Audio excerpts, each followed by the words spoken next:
Halo semua, selamat datang di Cermat episode 18. Jadi video kali ini gue mau ngebahas tentang membangun desa digital, kisah dan kontribusi Open Desa untuk Indonesia. Nah, spesifik di video kali ini gue akan lebih banyak ngebahas tentang salah satu organisasi yang menurut gue cukup menarik, yaitu namanya adalah organisasi Open Desa. Nah, organisasi Open Desa ini adalah organisasi yang menaungi banyak aplikasi-aplikasi yang digunakan sama pemerintah desa. Misalnya contohnya kayak Open SID, Open Cup, Open DK, dan masih banyak lagi gitu ya. Nah, yang menarik dari organisasi ini adalah organisasi ini membuat software-software mereka didistribusikan secara gratis ke pemerintah-pemerintah desa gitu. Jadi orang-orang bisa pakai aplikasi ini, dan softwarenya ini dibuat open source. Artinya siapapun itu kalau misalnya mau membantu ngembangin, mau membantu kasih masukan segala macam, itu bisa dilakukan karena semua software itu bentuknya adalah open source gitu. Jadi seru banget deh ini sangat menarik banget ini organisasinya. Apalagi teman-teman yang pengen ngebantuin desa untuk bisa bertransformasi digital lebih bagus. Nah, bisa join di Open Desa. Meskipun bukan programmer ya, itu bisa juga ada banyak hal-hal yang bisa kita kontribusikan di Open Desa gitu. Jadi menarik. Yuk kita langsung aja masuk ke dalam videonya deh ya, biar nggak banyak cincong gitu ya. Oke, seperti biasa kita akan start dulu dari introduction atau pengenalan dulu tentang Open Desa. Nah, sebenarnya Open Desa ini seperti yang tadi gue jelasin di awal, Open Desa ini adalah suatu organisasi yang menaungi banyak software. Tapi awalnya sebelum mereka mengembangkan software lainnya, itu awalnya mereka itu mengembangkan hanya satu software aja, yaitu namanya adalah OpenSeed gitu ya. Open SID. Open kan artinya kan terbuka. SID adalah sistem informasi desa. Atau kalau dalam bahasa Inggrisnya sebutannya adalah Open Village Information System atau sistem informasi desa gitulah ya.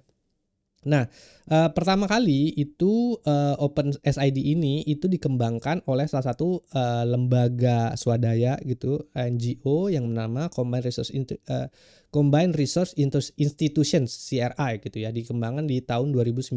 Kemudian sampai jalan di SID 3.10 dan di Februari dan seterusnya lah. Ini ada cerita historinya gitu ya. Sampai kemudian di tahun 2016 kemudian para leaders, community advocates, Open SID users terus kemudian bergabung, kemudian mengembangkan ini menjadi sebuah lembaga yang bernama Open Desa gitu ya. Di mana Open Desa ini kemudian menaungi banyak software-software tadi gitu ya, yang sampai sekarang berkembang ya. Bisa tadi ada Open SID, Open DK, ada Open Cup dan segala macamnya kayak gitu. Nah, beberapa figur yang kemudian mengembangkan itu ada Pak Edi Ridwan, ada Maskar ya, Pak Heri Wanda dan seterusnya ini. Nah, ini founded the organization Open Desa was officially registered on December 7, 2018. Jadi di tahun 2018 Open Desa itu benar-benar berdiri itu di 2018 di 50 kota regency Sumatera Barat nih ya di sini. Jadi ada sekarang di Open Desa itu punya kantor gitu. Meskipun sekarang teman-teman Open Desa itu tersebar di seluruh Indonesia, tapi di Open Desa sendiri itu sekarang udah punya kantor.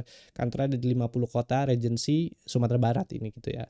Nah, ini ada penjelasan lain lagi tentang Open Desa ya. An open collaborative approach. Open SID development model made through the transparent repository through GitHub enables continuous community-led development. Anyone interested contributing review code. Nah, ini ya. Over 18.000 village. Oke, jadi kita coba pecah ini satu-satu ya supaya lebih paham. Oke. Jadi kalau misalnya kita lihat, biasanya software pemerintah itu bentuknya adalah privatize gitu. Software apapun gitu pemerintah biasanya tuh mereka ada private company mengembangkan di situ, terus habis itu ya udah dikelola juga sama pemerintah. Biasanya proyeknya acak-adul. Kita tahu semua lah gitu kan. Biasanya proyeknya awalnya bagus, tengah, habis itu pas lagi maintenance segala macam udah berantakan semua gitu kan, karena di manage sama pemerintah, nggak ada dananya segala macam. Tapi ini uniknya adalah Open Desa ini dibuatnya terbuka. Terbukanya tuh seperti apa? Terbukanya maksudnya adalah kalau misalnya kita masuk ke GitHub atau cari di Google Open SID, nanti dia akan muncul di bagian paling atas. Ini adalah GitHub-nya. Nah, di mana di GitHub ini itu semua orang itu bisa melihat kodenya sampai di bagian terkecilnya. Contohnya misalnya bagian sini ada catatan rilis gitu, atau jangan ini bukan kode ya. Misalnya composer.json-nya misalnya contohnya ini ya. Nah, ini mereka bisa melihat sampai bagian terkecil dari dari aplikasi Open Desa ini gitu. Terus siapapun kemudian bisa berkontribusi, oh ini kayaknya bagian sini salah gitu. Nah, itu bisa dilakukan sama teman-teman programmer dan sama teman-teman yang lain gitu. Atau misalnya ada pas lagi pakai aplikasinya itu ada bermasalah segala macam, itu bisa dilaporkan di GitHub di sini dengan bikin new issues, nanti dia akan melaporkan. Ini ada sekitar 347 issues yang dilaporkan saat ini rusak, atau terus bisa juga melaporkan misalnya ada permintaan fitur segala macam, itu bisa dilakukan melalui GitHub kayak gitu ya. Nah, itu yang pertama. Nah, terus abis itu lanjut lagi tadi ya masalah Combined Research Institute gitu. Nah, sekarang karena Open Desa itu sudah berdiri sendiri sebagai suatu organisasi, nah maka sekarang Combined itu udah tidak, gue nggak tahu ya ada hubungannya apa lagi apa enggak, tapi awalnya tuh startnya tuh dari Combined Research Institute. Nah, kalau misalnya teman-teman mau cari dari mana awalnya sih Open Desa itu bisa masuk ke combine.org.id.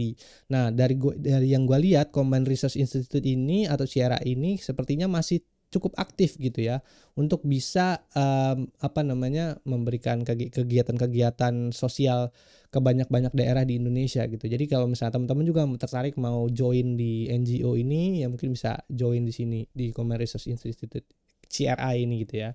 Nah, websitenya ada di combine.org.id gitu ya, organization.id. Nah, kalau yang tadi kalau dari hasil slide tadi gue bilangkan di sini ada sekitar 18.000 villages yang kemudian sekarang sudah menggunakan aplikasi Open Desa. Lalu kita mau ngelihatnya dari mana? Itu ada aplikasinya lagi namanya pantau.opendesa.id di sini, di mana aplikasi Pantau ini ini panduan panduan.opendesa.id, di mana ini kita bisa melihat dari cara instalasi segala macam dan ininya. Kalau mau lihat jumlah instalasi desa itu ada di Pantau. Sepertinya websitenya lagi rusak nih. Pantau.opendesa.id atau di Google coba nggak salah. Open Desa. Pantau OpenSeed, sorry URL salah.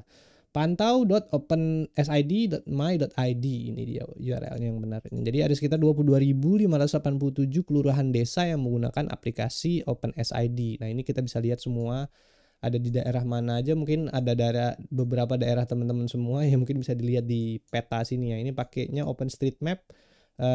Ini terus beberapa titik poin di sini, dan kebanyakan sih memang dari hasil ini bisa terlihat bahwa daerah-daerah Jawa Barat ya lebih banyak menggunakan aplikasi Open Desa ini. Terus di bagian daerah ini mana nih, Mataram, Lombok dan segala macam yang kemudian menggunakan aplikasi OpenSeed ini kayak gitu. Di sini ada juga penggunaan OpenCap, OpenDeka dan seterusnya kayak gitu-gitulah ya di sini. Ini bisa dilihat semua di websitenya Pantau gitu kalau mau ngelihat jumlah pengguna aktif desa gitu. Jadi menarik kan gitu. Ini kodenya semua terbuka. Kalau misalnya kita bisa berkontribusi di sini, ya kita bisa nge-push sedikitnya gitu menumbuhkan transformasi digital di desa lah gitu di sini ya. Nah, itulah ya tentang sedikit tentang Open Desa gitu, historinya dan segala macamnya gitu. Lalu di sini oh ya, ini kenapa kemudian Open SID ini sebagai suatu aplikasi ini kemudian menjadi penting gitu kan? Kenapa nih sih butuh sistem informasi desa? Informasi desa kan ya elah, buat apaan sih bikin software kayak gini ribet gitu kan?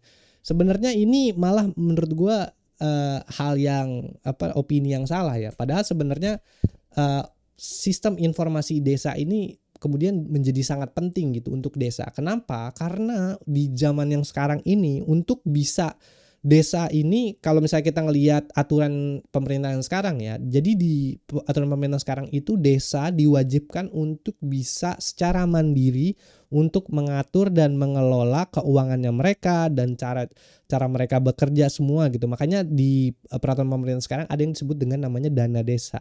Nah, bayangkan mereka yang tinggalnya di desa harus bisa memanage semua keuangannya, sistem konsensusnya, sistem bikin dokumen dan segala macam, itu kayak gimana caranya, kan susah banget gitu kan, dengan mungkin dana juga yang terbatas gitu. Makanya kemudian sistem informasi desa ini kemudian menjadi penting gitu kan.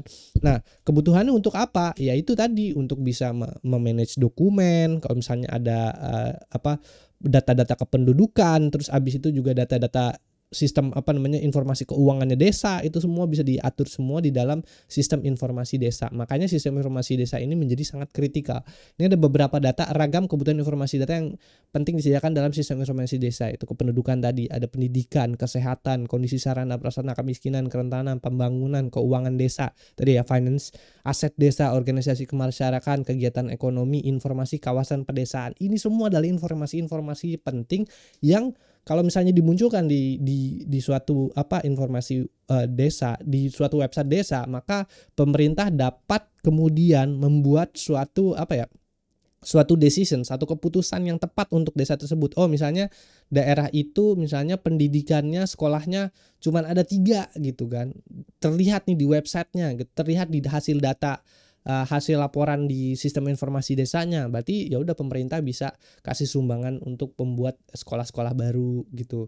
Atau garis pendidikan orang-orang yang ada di desa tersebut hanya lulusan SD misalnya, pengen dinaikin ke SMP atau ke SMA, atau pengen dinaikin ke kuliah kayak gitu. Itu bisa semua dilakukan kalau misalnya kita punya sistem informasi desa yang compact. Dan gue juga baru tahu waktu pas lagi gue bikin video yang soal open source sebelumnya, kan gue pernah ngasih lihat beberapa website tuh yang pemerintah ya kayak gitulah ya, kurang bagus. Yang belum nonton dulu video episode sebelumnya.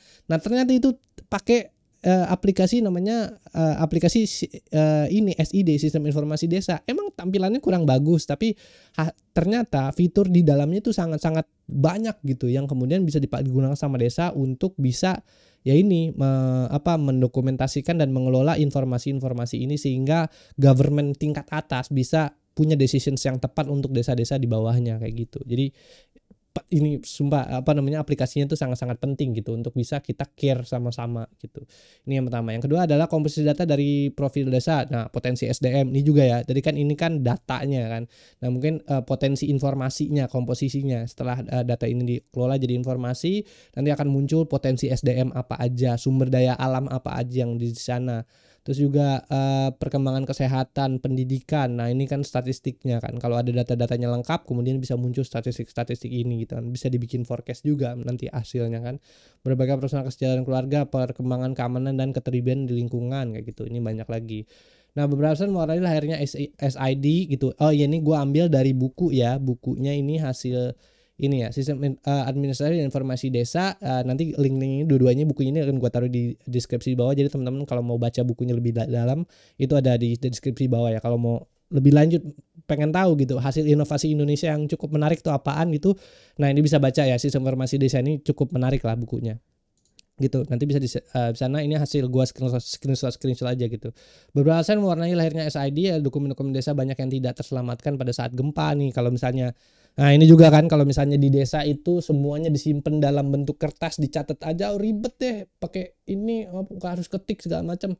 Ya ini kalau misalnya ada gempa segala macam, waduh software hard filenya hilang gitu kan, data-data penduduk hilang semua, terus gimana gitu kan. Nah, kalau misalnya pakai software atau bentuknya software terus disimpan di cloud gitu kan, ya gempa bumi ya biarin aja.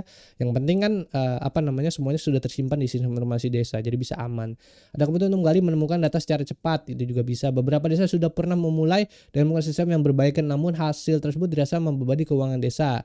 Banyaknya Nah, ini sebenarnya nanti gue ceritain ya. Banyak permintaan dan pemerintah supra desa yang meminta data ke desa namun tidak bisa dipenuhi dalam waktu yang tepat gitu kan. Makanya kalau ada sistem informasi desa ini kemudian bisa jadi data pemerintah kota pengen minta data X dari desa X gitu misalnya, minta.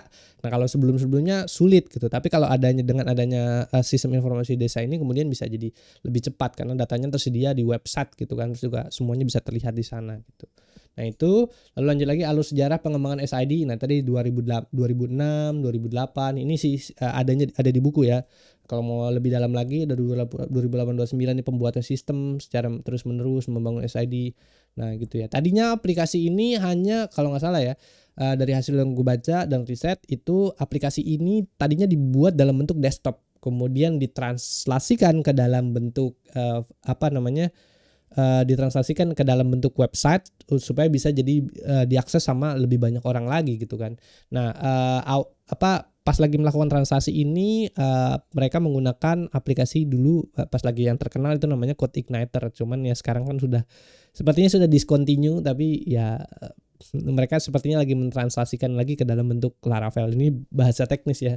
Tapi sekarang intinya adalah aplikasinya tuh berbasiskan website gitu ya. Jadi gampangnya gitu, berbasiskan website, sehingga desa-desa di luar sana juga kalau misalnya mau menginstal aplikasi Open Desa ini, jadi mereka bisa melakukannya dan tinggal kontak aja dari teman-teman Open Desa untuk bisa diinstalkan aplikasi Open SID ini di desanya mereka gitu.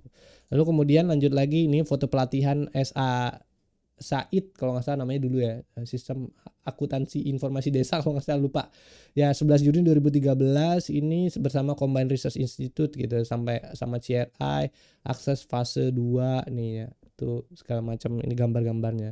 Lalu kemudian berikutnya, nah ini adalah beberapa aturan-aturan yang mendukung munculnya atau adanya sistem informasi desa. Itu di tahun Undang-Undang Desa nomor 6 2014 ya, aturan Undang-Undang Desa nomor 6 2014 is one key of the legislation that has driven the needs of robust information system like Open SID.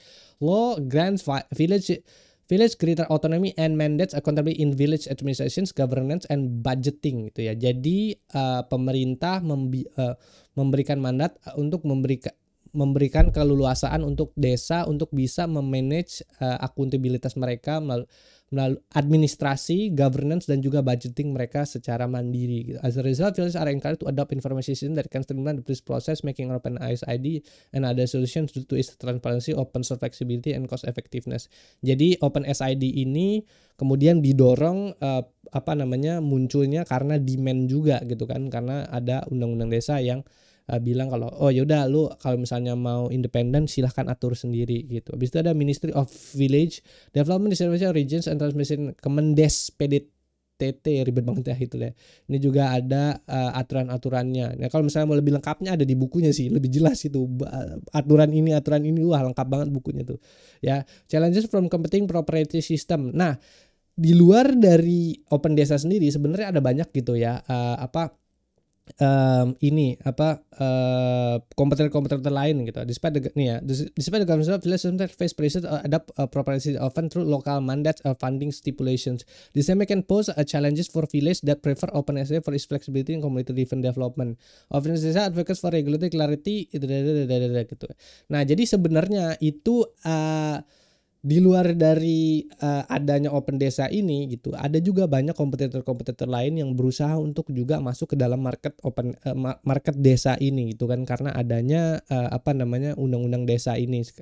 Karena orang-orang kan sekarang desa udah bisa punya kemampuan untuk menentukan nasib mereka sendiri kan, memanage semua administrasi, governance, dan budgeting gitu kan.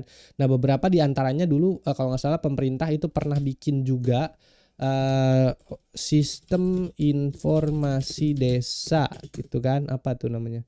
Nah digital desa ini, kalau ini kayaknya di bagian luar pemerintah gitu kan, ini independen, lembaga independen. Lalu juga ada lagi apa ya, ini kan sistem informasi ya, SIDEKA kalau nggak salah, SIDEKA. Oh ya ini SIDEKA, Sistem Informasi dan Sistem Kawasan Pedesaan. Nah dulu pemerintah sempat bikin sistem informasi sendiri namanya SIDEKA gitu. Apa ini ya, kalau nggak salah ini ya SIDEKA NG New Generation.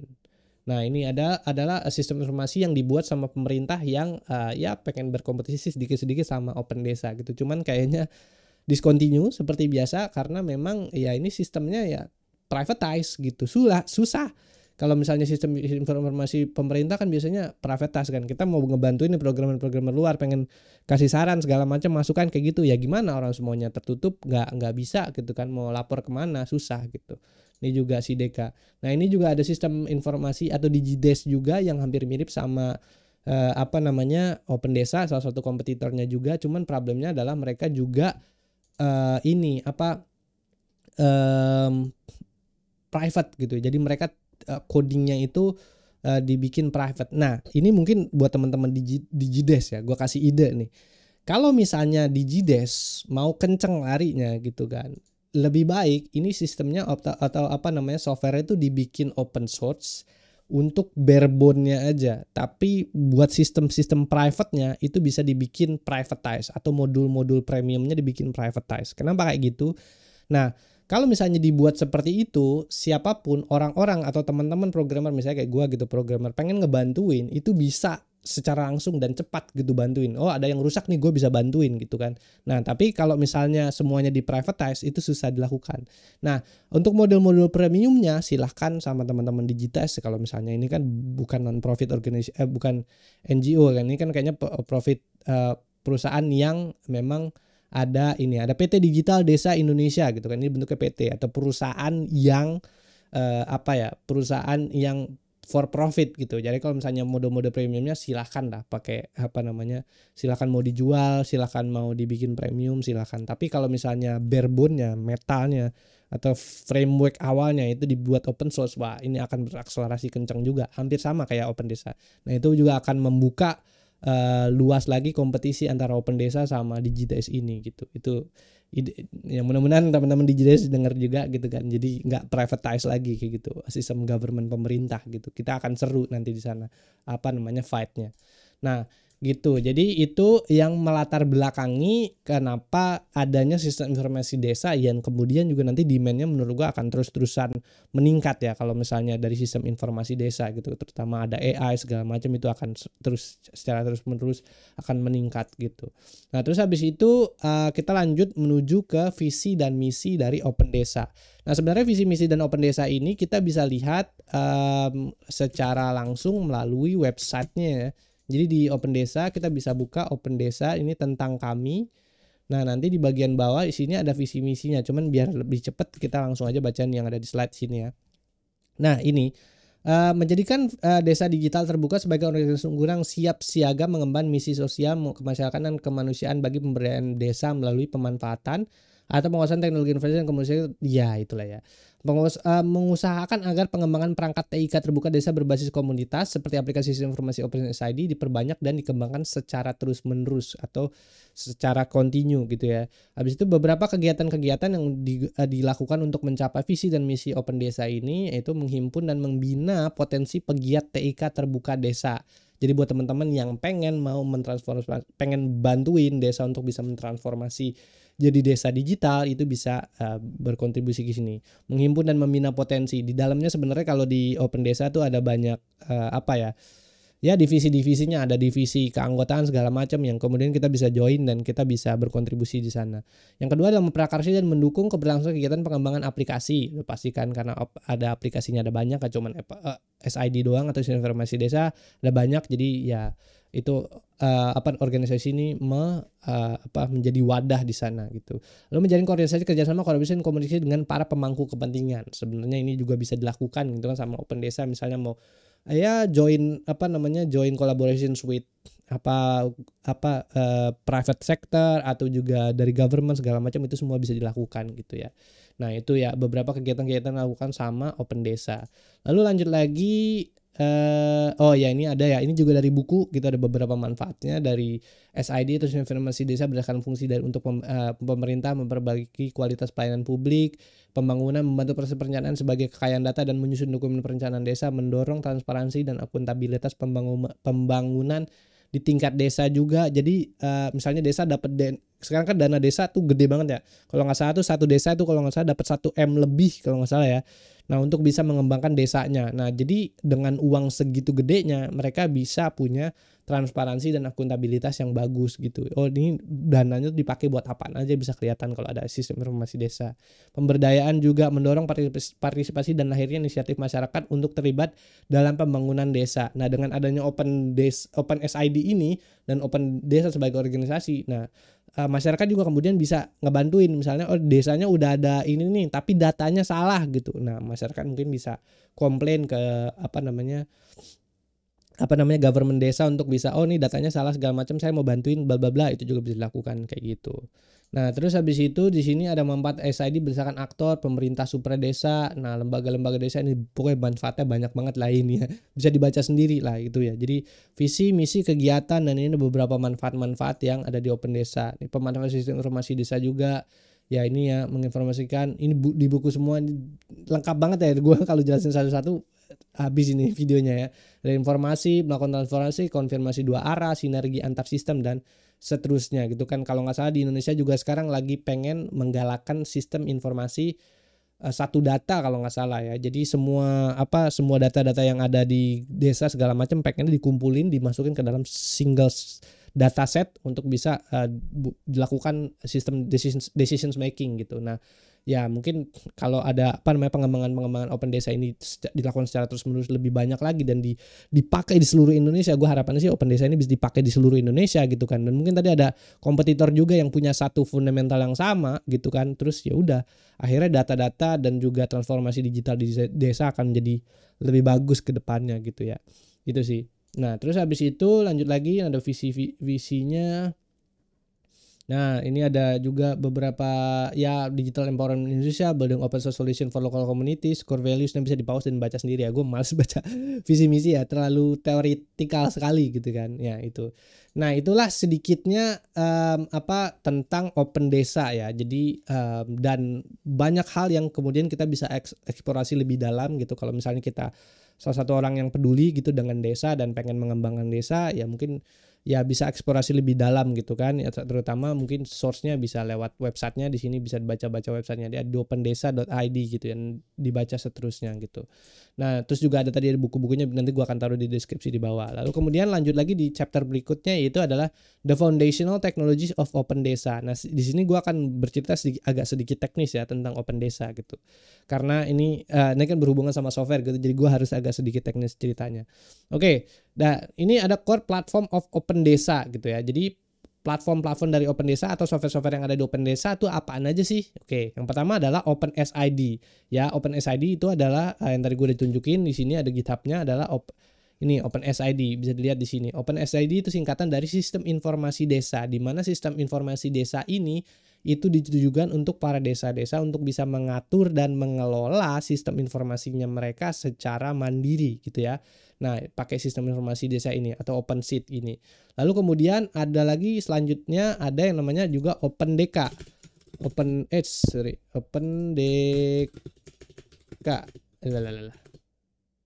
Nah, ini OpenDK ya. Jadi OpenDK ini adalah Open Dashboard Kecamatan gitu ya. Fungsinya adalah untuk ya buat kecamatan. Jadi kalau misalnya kecamatan pengen ada sistem informasi untuk mengelola juga, ini bisa pakai juga namanya sistem informasi OpenDK ini. Untuk detailnya adalah nih data kecamatan.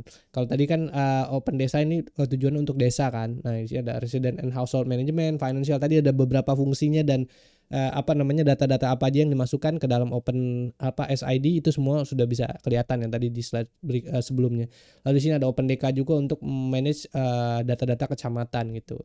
Nah, itu lalu kemudian ini di bukunya lagi itu bener-bener ya kalau dari sistem karena ini yang bangun CRI ya atau Combined Research Institute, dan juga di isinya tuh banyak ya, maksudnya bukan orang sembarangan juga yang masuknya di dalam gitu. Jadi bener-bener pendekatannya tuh pendekatan yang menurut gua bagus gitu, pendekatan akademis gitu ya, dari mulai bikin tujuan, hambatan segala macam kayak begini, bikin diagramnya dulu sebelum melakukan implementasi sistem awal gitu. Pokoknya mereka benar-benar mendesain atau merancang software ini dengan seksama lah, karena di dalamnya benar-benar banyak orang-orang mantap lah di Open Desa ini gitu ya.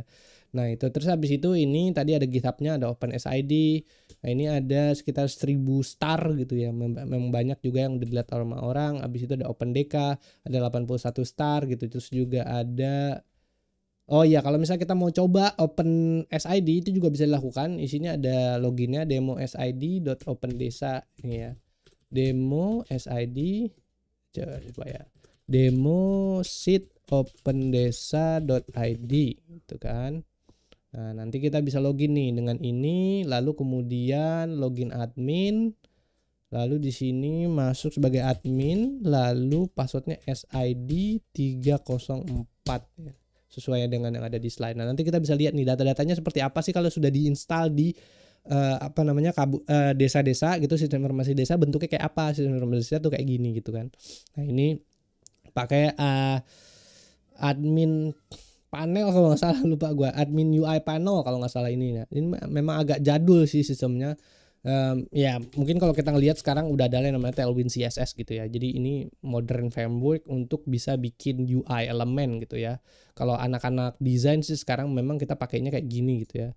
Ini yang memang udah modern desain dan segala macam gitu. Mungkin ini versi ya udah versi agak-agak lama ya, jadul ini lumayan gitu. Tapi ya ini masih apa namanya, sistem informasinya masih terbuka gitu kan, masih cukup relevan sampai hari ini gitu ya. Jadi ya kayak gini lah keadaannya gitu. Mungkin kalau misalnya teman-teman yang pengen developer, pengen bantuin untuk mengembangkan lebih banyak gitu ya, monggo ini bisa kita apa perbaikin sama-sama gitu. Ada di sini kan ada GitHub-nya gitu. Nah, di sini bisa kelihatan nih ada statistik, ada kehadiran, kesehatan, ada layanan surat yang paling mungkin yang paling umum layanan surat ya.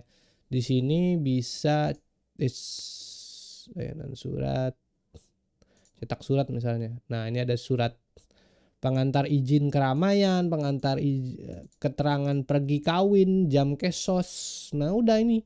Dan data surat-surat ini juga langsung aja tinggal diklik, langsung buat surat, habis itu jadi suratnya gitu kan.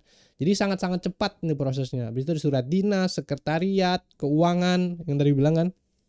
Habis itu ada pertanahan sampai ini ada OpenDK juga, ada ya segala macamnya. Mungkin nanti teman-teman bisa eksplorasi sendiri lah ya di sini. Tadi ada ini ya, bisa dilihat di slide-nya ini. Ini username-nya ini, password-nya ini gitu. Nah, habis itu ini untuk lihat demonya sistem informasi desa ya, kurang lebih bentuknya seperti inilah ya gitu. Nah, terus habis itu lanjut lagi juga kalau mau login, oh ya, ini ada juga oke. Jadi si Open Desa ini itu nggak cuman memberikan versi gratisnya aja ya. Jadi kalau versi gratisnya itu mereka bisa masuk ke dalam sini ya, Open SID secara langsung gitu. Di sini desa secara mandiri bisa masuk ke dalam sistem Open SID sini, lalu kemudian untuk kemudian bisa download aplikasinya dan install sendiri. Itu gratis, fully gratis gitu. Nah, tapi kalau misalnya pengen yang versi premium atau pengen diinstalin segala macam, itu juga ada versinya. Itu nama bisa di login di sini ada berputar.opendesa.id. Sini berputar.opendesa.id.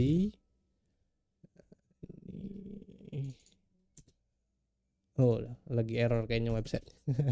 Tuh ya, kadang-kadang ya kayak gini lah. Ya, ini ada pokoknya intinya nanti mungkin kalau lagi bisa teman-teman bisa login lah ya di sini ya. Ini adalah versi premiumnya dari Open Sistem Informasi Desa. Jadi ada beberapa fitur-fitur juga yang sudah dikedepankan. Nah, kalau misalnya apa sih perbedaannya antara versi umum dan versi premium gitu ya. Nah, kalau versi umum itu yang sekarang sedang diimplementasikan adalah menurut gue sih memang di sini agak lucu sih. Jadi versi umum itu adalah versi di mana versi umum ini adalah versi di mana teman-teman bisa download secara langsung gitu. Tapi versi umum ini adalah versi di mana 6 bulan sebelum versi sekarang. Jadi premium itu adalah latest atau recent versions of apa namanya Open Sistem Informasi Desa. Tapi kalau misalnya yang Open SID umum, nah ini yang versi 6 bulan sebelumnya. Kenapa dibikin kayak begini? Ya tujuannya supaya teman-teman lebih apa namanya lebih banyak menggunakan yang Open SID premium kayak gitu. Kenapa kayak gitu? Ya Pak, udah pasti kan tujuannya adalah untuk ngebikin Open SID ini lebih sustain sebagai organisasi. Karena kan kalau premium kan berbayar kan, ya jadi ada supportnya lebih tinggi dibandingkan sama yang gratis kayak gitu. Ya menurut gue sih nggak apa-apa kayak begini gitu. Cuman mungkin tapi dari sisi workflow-nya ini akan jadi bermasalah kalau modelnya kayak gini menurut gua ya. Tapi ya udah itu yang sekarang terjadi saat ini tuh seperti itu. Jadi ada versi umum yang bisa di-download secara gratis, ada juga yang versi premium yang buat khusus untuk orang-orang yang apa namanya berbayar aja gitu ya. Jadi ini kalau mau coba yang versi premiumnya di sini. Jadi itu ya perbedaan antara umum dan premium. Kalau umum itu tadi yang versi jadulnya, yang versi 6 bulan sebelumnya, yang premium itu yang versi terbarunya gitu. Nah, terus habis itu ini ada juga OpenDK. Coba kita coba juga ya coba lagi demo dk.opendesa.id.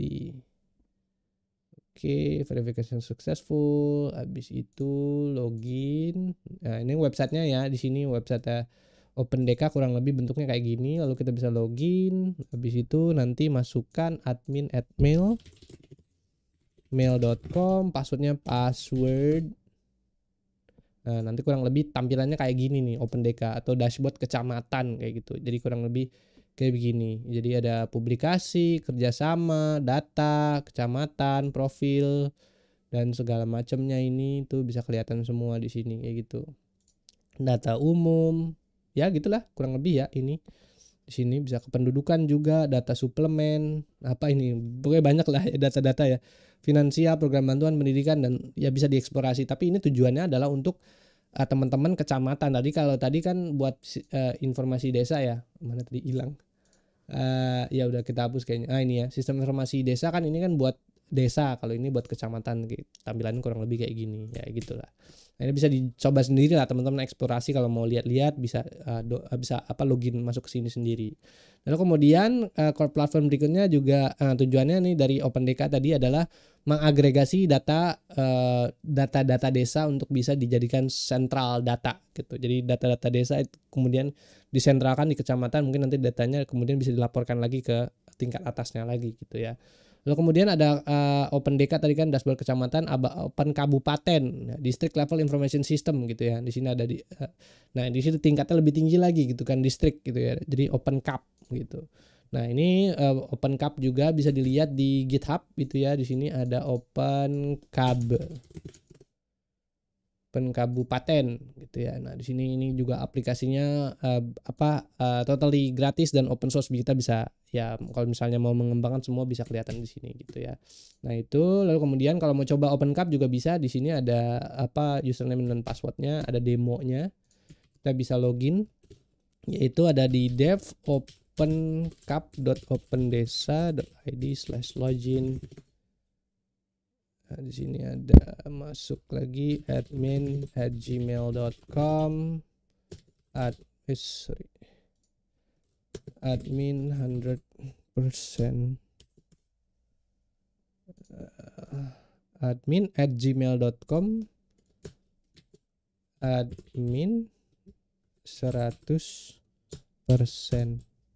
Nah, kayaknya salah ini. Ya tapi mungkin teman-teman bisa coba-coba sendiri lah ini ya. Username sama passwordnya, mungkin bisa join sebagai anggota, nanti mungkin bisa lihat lagi demonya di dalamnya. Ini kemarin saya dikasih gue dikasih username-nya sama passwordnya pas lagi gue join sebagai anggota. Nanti bisa ya coba-coba sendiri lah teman-teman ya gitu. Nah, mungkin udah diganti passwordnya atau kayak gimana gitu. Itu untuk yang OpenCap gitu. Nah, kemudian lanjut lagi ada juga aplikasi pantau ya. Tadi kan udah gue ceritain gitu kan. Pantau juga sebenarnya ada GitHub-nya ya. Jadi kalau misalnya teman-teman pengen bantuin gitu, misalnya ada yang rusak-rusak segala macam, itu bisa masuk ke dalam GitHub-nya pantau di sini, lalu ya komentar aja atau bikin isu saja kalau misalnya ada yang masalah gitu, ya udah. Ini kayak ada error segala macam, ini ada bug, security error segala macam, itu bisa di bisa dilaporkan gitu bugnya kayak gitu. Di sini ada ininya. Lalu kalau misalnya mau masuk ke dalam websitenya pantau tadi, di sini ada pantau.opensid.my.id gitu ya. Di sini bisa kelihatan semua nih itu. Jadi data-datanya bisa kelihatan semua gitu. Data-data di mana aja di install segala macam itu bisa dipakai di sini gitu. Lalu kemudian lanjut lagi berikutnya ada ini pantau tadi ada. Nah, di sini ada technical architecture. Sebenarnya tadi gue udah cerita sedikit ya soal masalah sistem arsitekturnya. Jadi mereka masih pakai menggunakan sistem code igniter ya.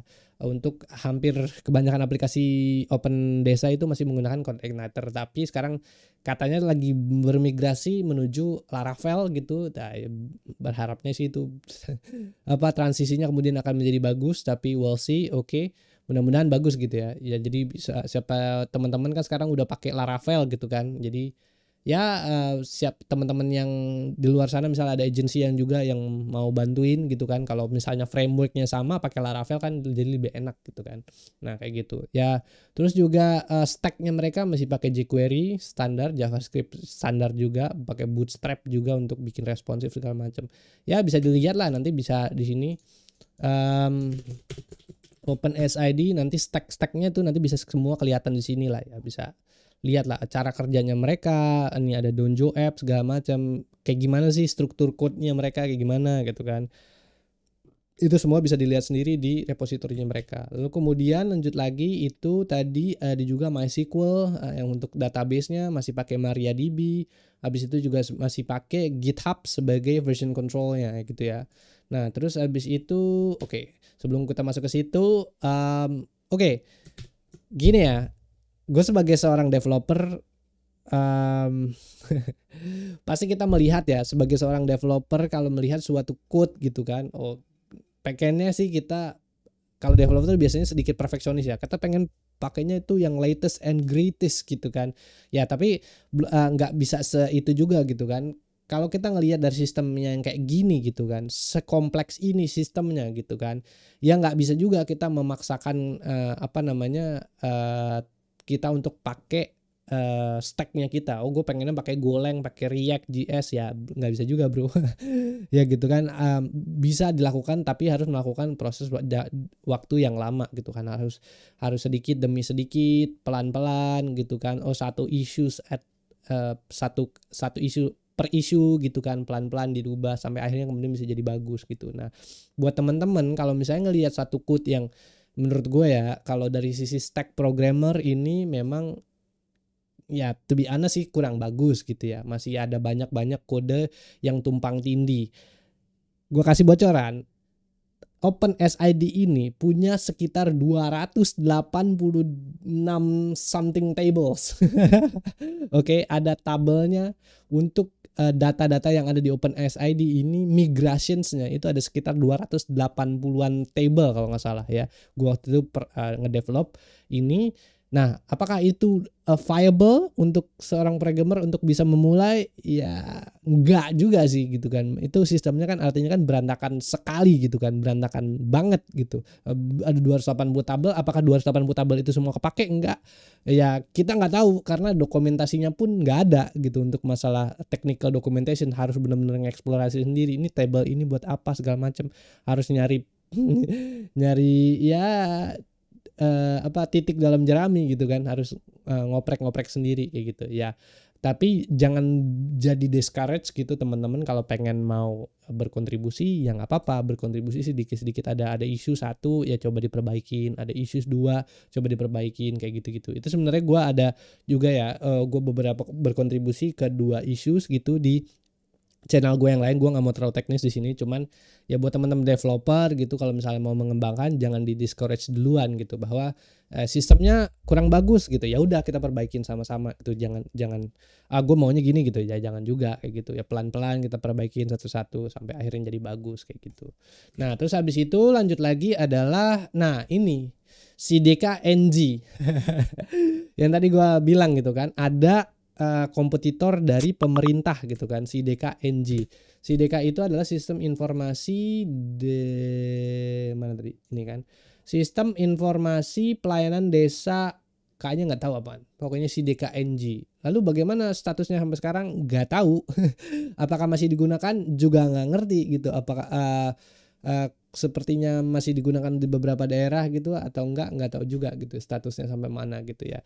Nah, jadi si DKNG ini kalau nggak salah itu di push pertama kali oleh salah satu menteri gitu untuk karena yaitu pengen mentransformasi desa digital gitu kan. Nah, di sini ada Kemendagri, Kemendesa, Kominfo, Satu Data Indonesia, terus habis itu masukin si DK ini untuk bisa jadi sebagai salah satu layanan yang mensentralkan. Jadi kan tadi kan si Open Desa ini kan mendesentralisasikan semuanya kan. Kalau kita lihat di sini ada pantau.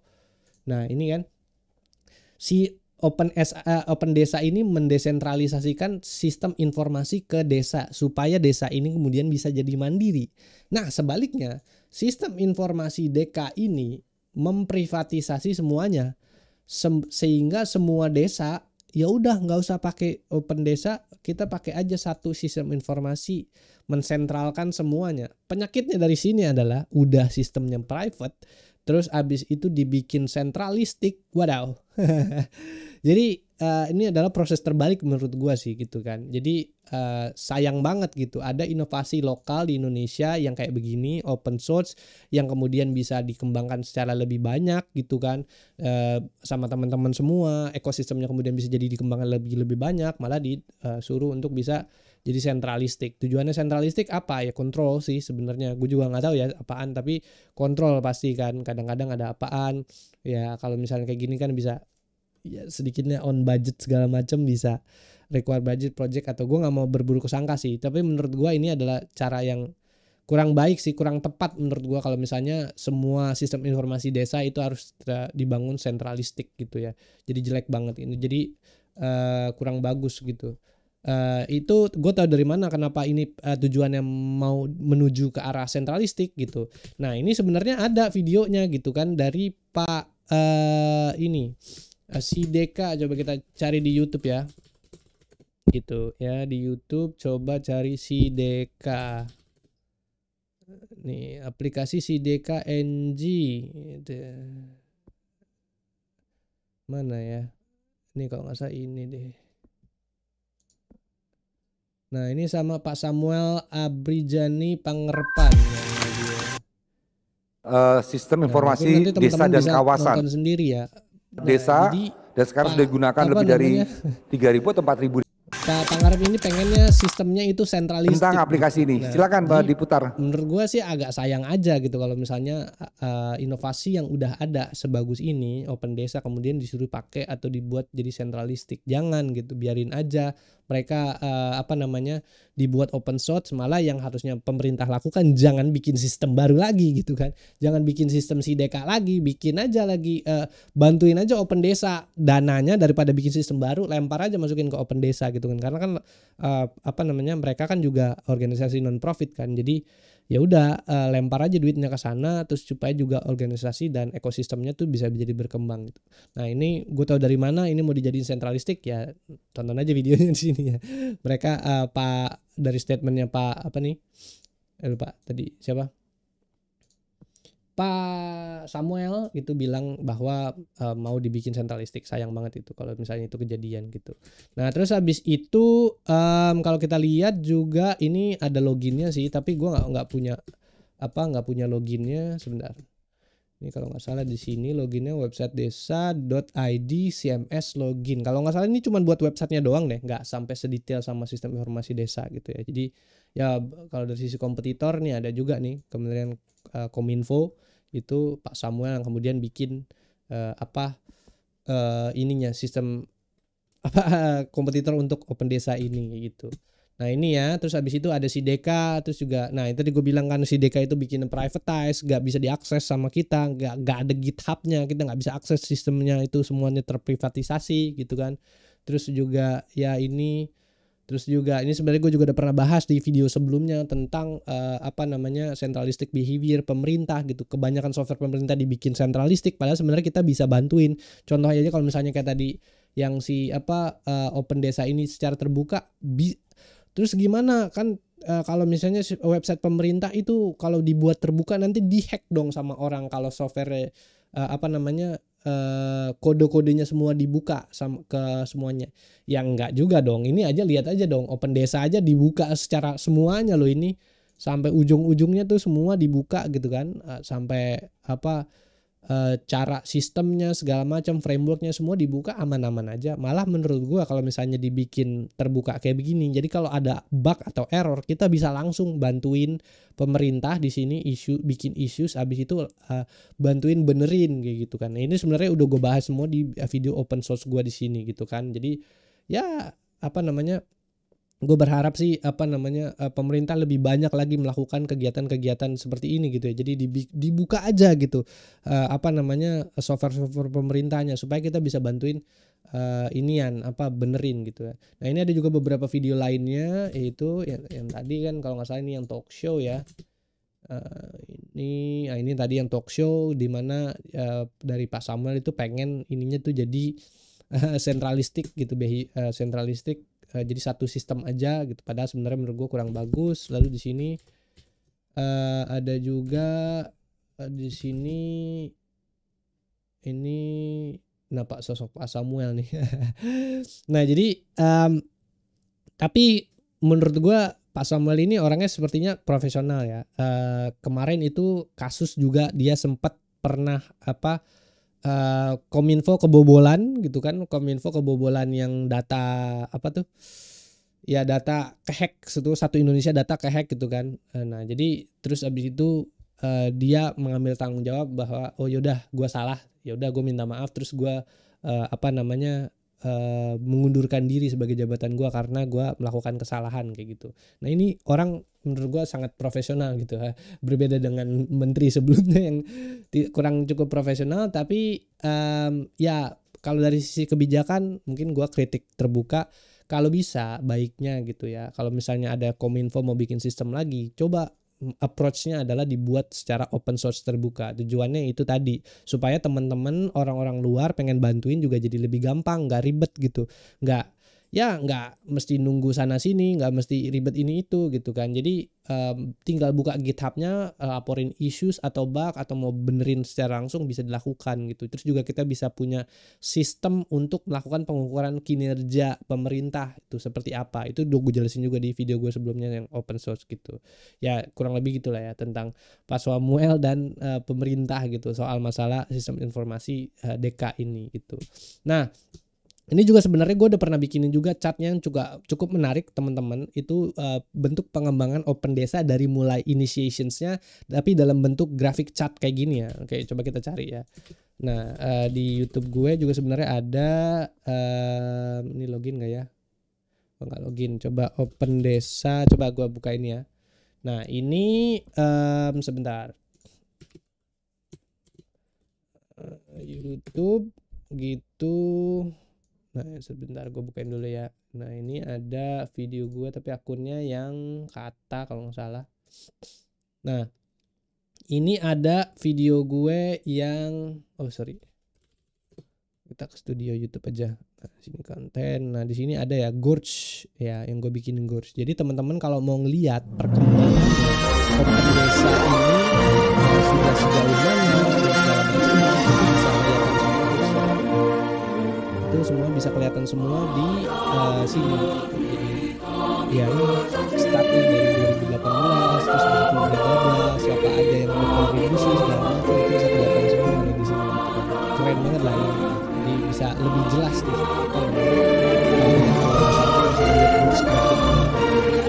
saya lihat sendiri lah nanti ya. Videonya akan gue taruh di deskripsi bawah lah nanti. Kayak gitu. Nah itu ya sedikit tentang kompetitor dan juga reaksi pemerintah soal perkembangan Open Desa gitu ya. Jadi ya harapannya sih pemerintah bisa lebih mendesentralisasikan sistemnya supaya kita bisa juga lebih ya sebagai bangsa muncul lah ekosistem baru untuk sistem informasi desa ini dan transformasi digital nggak terprivatisasi gitu sama pemerintah. Nah itu ya. Lalu kemudian ada village development planning during New Order era. Wah ini nih gue ceritanya panjang nih ya. Mungkin bagian ini gue skip aja, bisa di pause sama teman-teman sendiri gitu ya. Nah ini adalah cerita di mana dulu Open Desa itu kenapa sih kemudian kalau misalnya desa itu dibuat semuanya itu dijadikan centralistic behavior, dijadikan centralistic, apa yang akan terjadi? Ini pernah terjadi itu di masa zaman Orde Baru, di mana ya kerusakan terjadi di mana-mana gitu.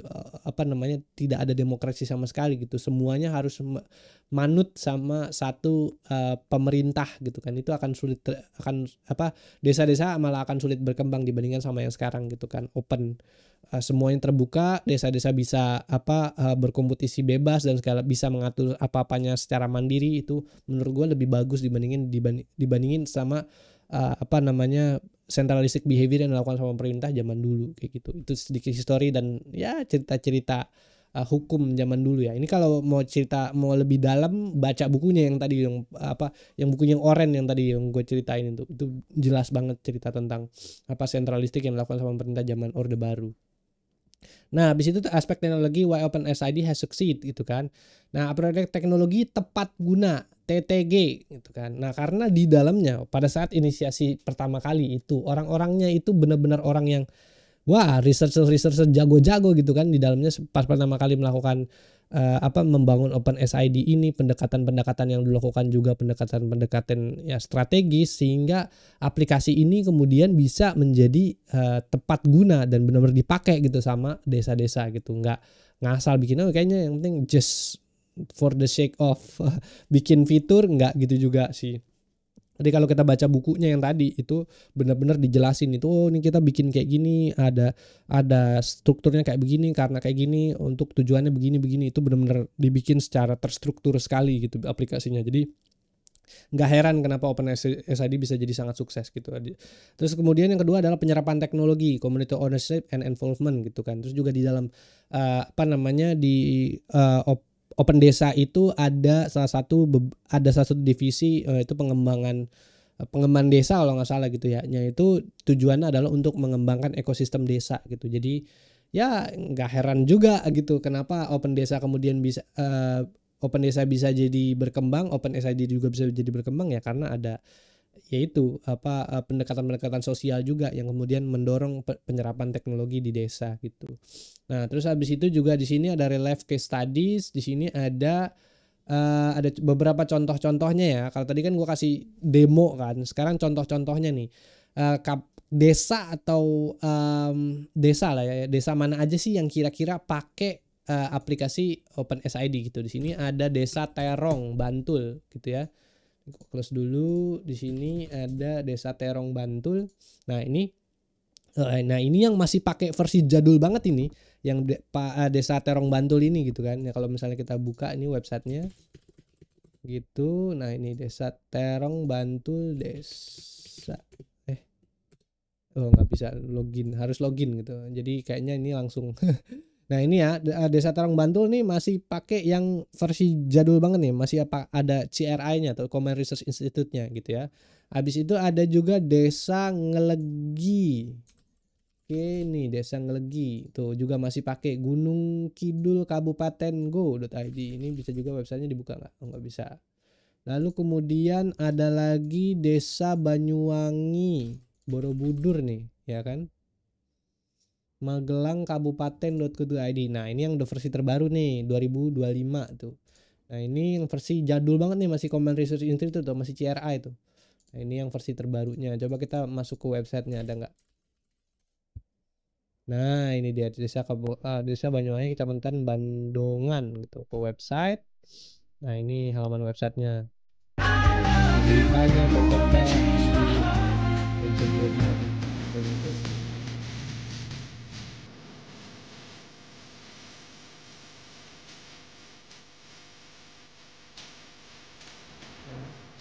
Ini ada lagunya.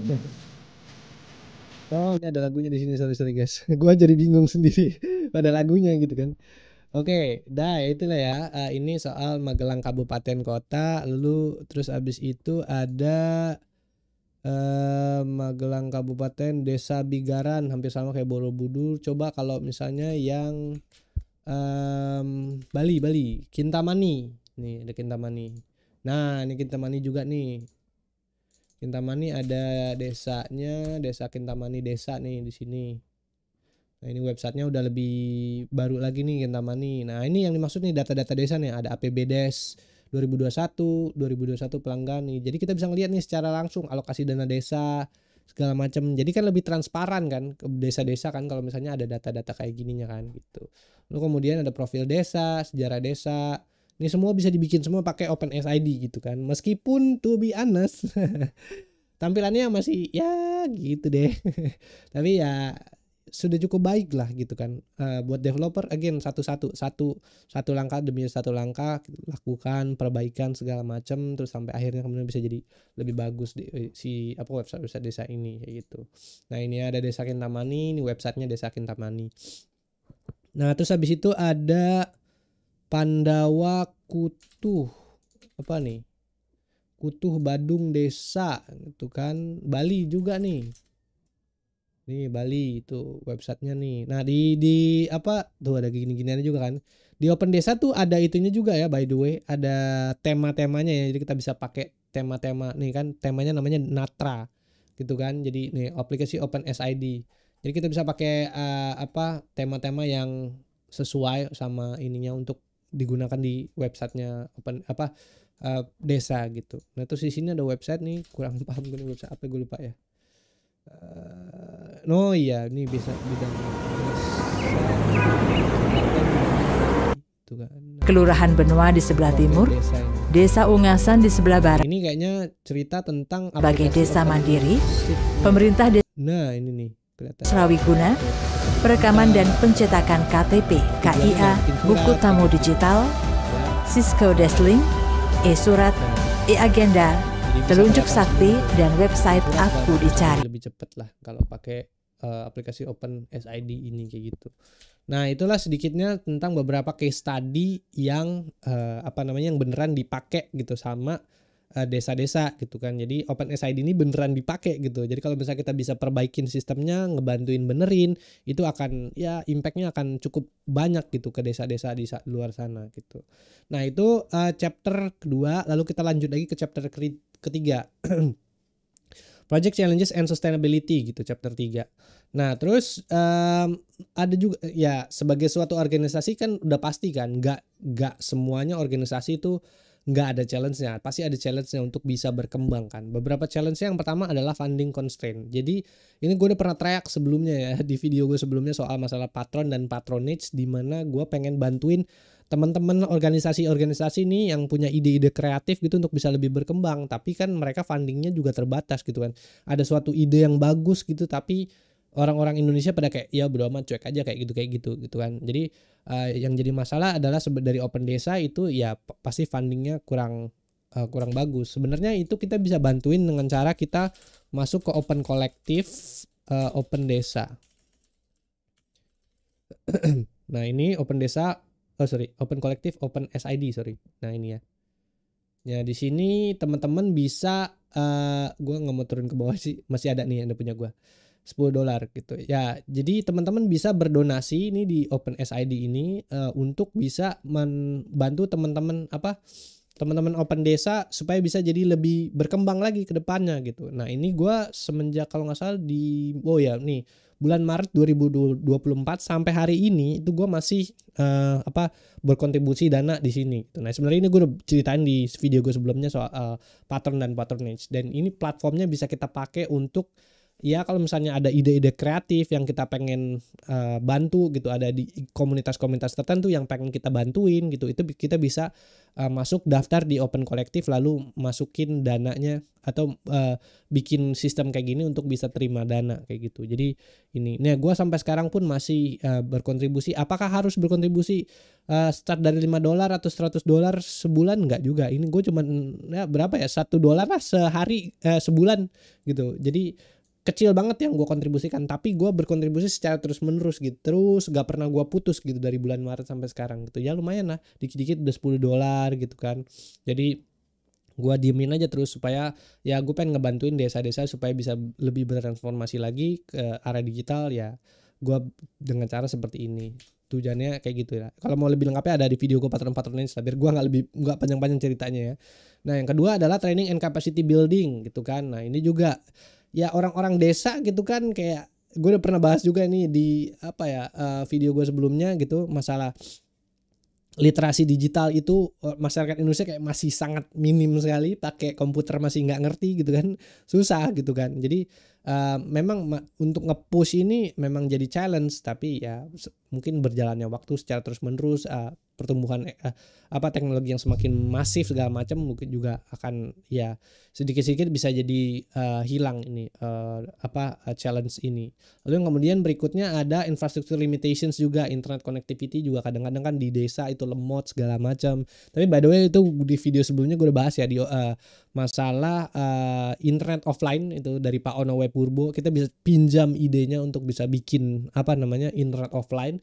Nah, Open Desa ini kita bisa bikin jadi internet offline, jadi sistem offline. Jadi kita bisa bikin atau bisa install sistem informasi desa ini atau Open SID ini ke dalam misalnya Raspberry Pi kayak gitu atau komputer-komputer yang ada di desa ya, di mana daerah-daerahnya blank spot kayak gitu yang nggak punya ini, tapi mereka bisa tetap akses juga aplikasi sistem informasi desa. Kita bisa colong idenya Pak Ono W Purbo tadi gitu kan. Jadi bikin internet offline di desa kayak gitu. Digabungin sama Open SID. Mantap ini jadi nanti jadinya gitu ya.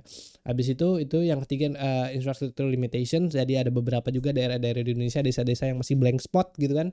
Jadi ya mau gimana gitu kan, kita bisa lakukan dengan cara itu misalnya beberapa solusinya. Yang keempat ada resistance to change. Nah ini juga kadang-kadang ya penyakitnya orang Indonesia tuh kayak udah gaptek, nggak mau diajarin, nggak mau, nggak ngerti, udah gue bingung gitu kan. Ya udah kalau udah kayak gitu gimana caranya mau berkembang gitu kan. Nah jadi kadang-kadang penyakitnya juga orang-orang Indonesia kayak gitu ya, sulit untuk mau berubah gitu. Apalagi kalau ada inovasi baru, ada ide baru.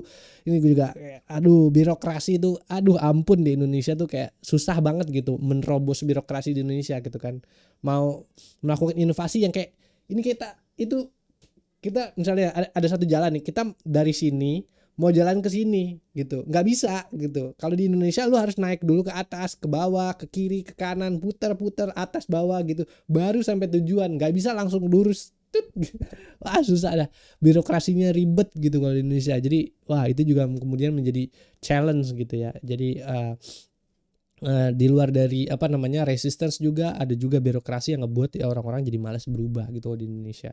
Lalu kemudian ada lagi juga obstacles dan challenge-nya dari Open SID, yaitu sustainability and concern, long term commitment. Juga kadang-kadang ada karena ini juga bentuknya adalah non government organizations gitu kan. Jadi ini masih dorongannya tuh based on community gitu kan. Tapi kan kadang-kadang community ada juga kadang-kadang kesibukan lain gitu. Misalnya dia join terus habis itu ada kesibukan lain juga kan hilang, terus habis itu masuk lagi yang baru join terus habis itu hilang dan segala macam kayak gitu. Nah itu juga sustainability concern juga masih sangat sulit untuk dipertahankan. Yang karena ada interpretasi with existing system gitu kan. Nah ini juga sistem informasi itu berkembang sangat cepat sekali gitu. Mungkin sekarang eranya lagi ada sistem satu data yang pengen diimplementasikan sama pemerintah gitu. Tapi nanti mungkin besok ada lagi sistem apaan gitu. Jadi keeping up sama kayak gitu itu susah gitu. Jadi ya memang itu juga salah satu yang menjadi penyakit juga untuk bisa key challenges juga untuk mengembangkan Open Desa ini atau aplikasi-aplikasi yang ada di Open Desa. Lalu kemudian ada strategic capacity building and scaling for sustainability. Yang pertama ada individual level gitu ya. Nah, jadi gini ya. Gua tuh juga salah satu anggota dari Open Desa. Salah satu anggota dari Open Desa itu nantilah gue bagian itu cerita terakhir ya.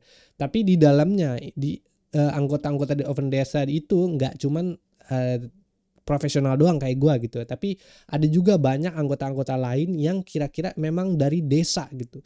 Nah, di mana mereka itu memang kalau dari sisi kapasitas digital literasi, pengetahuan tentang literasi, buku segala macam, pengetahuan tentang konsep ya susah gitu kan. Jadi memang untuk bisa meningkatkan kapasitas anggota-anggota Open Desa itu memang harus pelan-pelan gitu, dan menurut gue juga harus dilakukan secara terbuka gitu. Jadi nggak ya ini ya harus fokus, terus juga harus objektif gitu, apa-apa aja yang harus dikembangkan gitu ya. Jadi ada banyak gitu gap atau lupa gue tadi episode sebelumnya gitu ya, digital gap lah ya antara si orang yang tinggal di desa sama yang tinggal di kota gitu kan. Kalau orang-orang kota tuh ngajarin kan lebih gampang, tapi kalau orang-orang di desa kan agak-agak susah gitu. Jadi ya ini agak-agak susah kadang-kadang kalau misalnya kita ada di keanggotaan Open Desa, kalau kita mau nge-push yang terlalu teknologi banget yang ini belum siap, jadi ya kayak gitulah. Ya itu yang kemudian jadi problem juga gitu. Terus itu yang kedua ada organizational level gitu. Fokus ada organizational level it enters capacity of government and government gitu kan.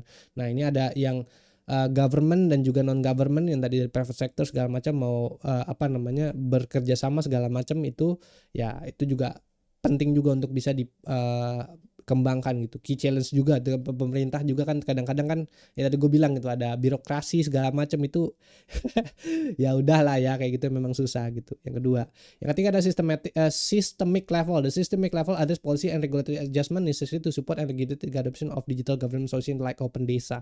Nah jadi sampai saat ini Open Desa itu kalau misalnya mau mengadopsi user baru, desa baru itu tuh kayak memang masih susah, penetrasinya tuh kayak susah banget. Kenapa kayak gitu? Karena desa ini sendiri memang belum ada keterbukaan untuk mau pakai, dan yang kedua pemerintah sendiri itu biasanya harus ada pendekatan-pendekatan yang tidak strategis gitu, nggak bisa kayak pendekatan-pendekatan ini ada software bagus begini-begini kita tes, iya fiturnya bagus segala macam, udah nggak bisa langsung dipakai sama pemerintah. Biasanya itu ada politik-politiknya sedikit segala macam, ada ya kayak gitulah ya, ada birokrasinya yang ribet jelimet segala macam kayak gitu-gitu. Jadi memang agak susah. Terus ada aturan-aturan yang nggak boleh segala macam, itu yang ngebuat scaling untuk bikin si Open Desa ini berkembang jadi agak-agak susah gitu ya. Ini ada beberapa contoh-contohnya ya, kalau misalnya melakukan capacity building dan juga scaling Open Desa gitu.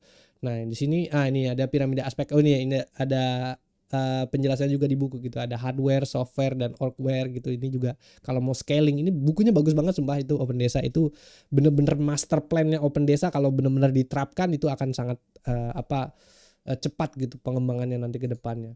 Nah terus di sini ada nah ini tadi kan ada contoh di Terong ya, Desa Terong kalau nggak salah, itu softwarenya. Nah ini ya kurang lebih bisa di-post dan dibaca sendiri. Nah ini getting involved, oke. Ini mungkin slide terakhir kali ya. Jadi gimana sih caranya kita untuk bisa membantu pengembangan Open Desa gitu. Yang pertama adalah ya kita bisa join di komunitas Open Desa gitu. Gue juga sudah masuk ke dalam komunitas Open Desa sekarang ya. Engage with the community. Habis itu kalau misalnya ada orang-orang komunitas yang nanya, silahkan dijawab kayak gitu. Mau ada developer yang mau mengembangkan, silahkan dikembangkan gitu. Habis itu support outreach and community building, promote Open Desa mission, mentor new contributor segala macam itu juga bisa dilakukan. Habis itu contribute code fix and the issues gitu. Tadi kan gue ceritain kan, kalau misalnya ada bug, error, itu kayak gitu semua itu bisa dilaporkan melalui GitHub gitu kan. Tadi kan di sini ada GitHub-nya gitu kan. Ini bisa dilaporkan di issues. Habis itu kalau developer mau mengembangkan silahkan dikembangkan. Kalau mau cuman sekedar bantu dari sisi finance bisa ke Open Collective. Kalau mau bantu dari sisi nggak punya duit nih, gue nggak punya kemampuan untuk coding juga, ya bisa juga dalam join ke Open Desa. Habis itu nanti bisa masuk ke divisi-divisi lain, ke anggota, ngajak teman-teman yang lain, atau bisa juga ngajak-ngajak desa itu mempromosikan Open SID ke desa-desa gitu kan. Ini Open Desa by the way itu organisasinya online ya, jadi kita bisa dimanapun kita bisa bantuin desa gitu. Jadi ya kayak gitu. Nah terus abis itu ya, nah ini juga yang tadi gue diceritainnya, kalau mau yang lebih detailnya lagi soal masalah Open Collective segala macam untuk ngebantuin dari sisi keuangan segala macam, itu bisa nonton video gue yang ini ya untuk lebih detailnya gitu ya. Oke, mungkin itu sih apa aja sedikitnya yang bisa gue sampaikan gitu ya tentang Open Desa gitu. Nah sekarang gue mau sedikit bercerita gitu tentang pengalaman gue masuk ke Open Desa ini gitu ya. Oke, jadi gue balik lagi ke slide sekarang ke sini. Oke. Nah jadi Open Desa ini gue tadinya pertama kali itu gue kenal ketika gue melakukan riset kan, gue bikin video banyak nih di YouTube gitu kan. Terus habis itu gue melakukan riset segala macam, kemudian gue ketemu organisasi Open Desa ini gitu. Nah menurut gue ini organisasi yang dari sisi gue pribadi ini sangat amat bagus sekali gitu lah ya. Dari sisi konsep, ide segala macam ini luar biasa bagus gitu. Akan tetapi gue nggak cuman bilang bagus doang ya, tapi gue akan kasih kritik juga gitu. Kalau memang misalnya ini ada beberapa hal yang kurang bagus. Tujuannya apa? Tujuannya juga ya karena gue sayang sama organisasi ini. Gue pengen organisasi ini lebih berkembang, terus juga organisasi ini bisa jadi lebih kedepannya tuh bisa jadi lebih bagus lah. Kalau misalnya ini organisasi sistem informasi desa ini bisa dipakai di seluruh Indonesia kan, ya transformasi atau impact yang dilakukan untuk mendigitalisasi desa kan juga akan lebih bagus gitu kan. Oke, itu ya. Jadi intinya adalah gue tuh udah join nih dia ada nama gue nih Muhammad Agung Sundoro gitu kan. Gue udah join nih di Open Desa gitu kan dan segala macamnya, dan ya ada banyak nih juga anggota-anggota lain gitu kan. Nah terus ya seperti biasa gini ya, gue adalah seorang profesional yang bener profesional gitu ya. Maksud gue kalau gue kerja itu biasanya gue langsung to the point, apa yang harus dikerjakan, habis itu end point-nya atau goals yang mau kita kejar tuh apa, udah ini, habis itu ya udah kita ngejar itu, thread goals dapat gitu kan. Itu yang biasanya gue lakukan.